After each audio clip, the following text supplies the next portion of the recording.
धर्मांतरण मामले के दोनों आरोपी मुख्य आरोपी जलालुद्दीन से लगातार पूछताछ एटीएस कर रही है।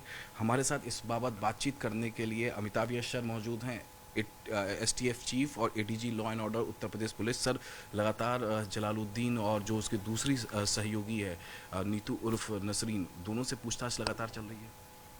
आज सुबह पुलिस कस्टडी रिमांड लिया गया है मुख्य आरोपी छांगुर बाबा और उसकी प्रमुख सहयोगी नीतू उर्फ नसरीन का। नीतू स्वयं ही छांगुर बाबा द्वारा कन्वर्ट की गई थी और तब से उसके साथ कन्वर्जेंस के लिए काम कर रही थी।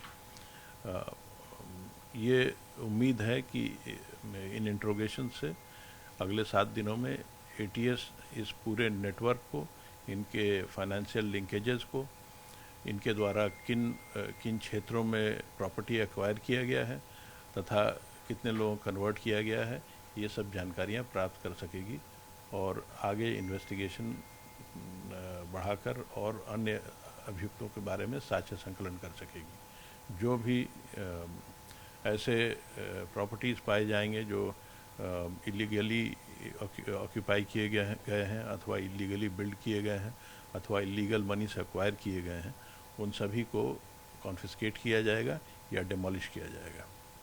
सर, मैं बलरामपुर पिछले कुछ दिनों में जब था वहाँ पर लगातार लोगों से बातचीत कर रहा था, तो लोगों के लिए जो आसपास के लोग, गांव वाले काफ़ी शौक थे कि जो उनके साथ चौराहे पर बैठा करता था, अचानक उसके पास लग्जरी गाड़ी, हवेली उसने खड़ा कर लिया। अब इसके अलावा लोग इसलिए भी शौक में थे कि जिस तरीके से लग्जरी गाड़ियों से लगातार लोग उसके पास आया करते थे।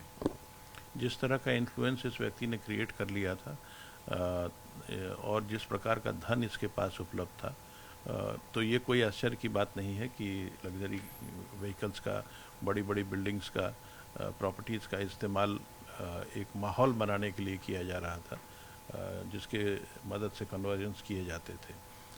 ये धर्मांतरण के लिए हर प्रकार के हथकंडे अपनाए गए, चाहे वो हनी ट्रैप हो, धन का इस्तेमाल हो, एडमिनिस्ट्रेटिव प्रेशर बनाना हो, ये सभी तरीके अपनाए गए थे।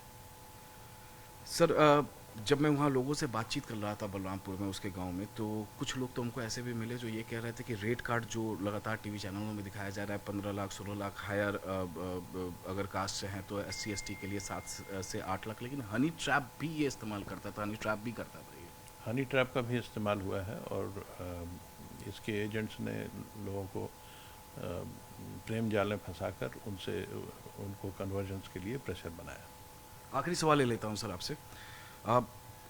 जलालुद्दीन जो है अकेला नहीं है, सिंडिकेट पूरे देश में उसका फैला हुआ है और इस सिंडिकेट का भंडाफोड़ करना, इसके लिए पूछताछ हो रही है। लेकिन कई लोगों से मैंने फ़ोन पे बातचीत की, चाहे वो अहमद हो, अभी पुणे में है, जो 16 करोड़ की प्रॉपर्टी की डीलिंग, ये भी कहा गया कि जलालुद्दीन प्रॉपर्टी की खरीद फरोख्त भी कर रहा था, रब्बानी परिवार था, तमाम जो गाँव के लोग हैं, मैं खुद गया था, बातचीत कर रहा था, तो ये सभी लोग इन्वेस्टिगेशन के दायरे में हैं, क्योंकि ऐसा लग रहा था जो हम वहाँ पर बातचीत करके कि ये कहीं ना कहीं छांगर बाबा से जुड़े हुए थे।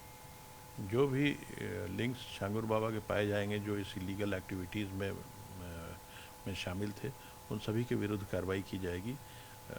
फाइनेंशियल लिंक्स का इन्वेस्टिगेशन एटीएस द्वारा लगातार किया जा रहा है। STF ने शुरुआती जांच किया था, तो जाहिर तौर पे जो फाइनेंशियल लिंक है वो कोर्ट में स्टैब्लिश होगा, बहुत पुख्ता है। इसमें कोई शक नहीं कि जो फाइनेंशियल ट्रांजैक्शंस हुए हैं, खास करके जो फॉरेन कंट्री से इनके 40 अकाउंट जिसके माध्यम से ये गैंग ऑपरेट कर रहा था, उसमें आए हैं, वो अकाट्य साक्ष्य है और इन साक्ष्यों का इस्तेमाल इस गैंग के विरुद्ध कोर्ट में किया जाएगा। और गवाहों का बयान भी कोर्ट में हो चुका है ऑलरेडी सर। कुछ गवाहों का बयान कोर्ट में हो चुका है और आगे भी जो गवाह मिलेंगे जो पुख्ता जानकारी देंगे, उनका भी बयान कोर्ट में कराया जाएगा। Thank you sir.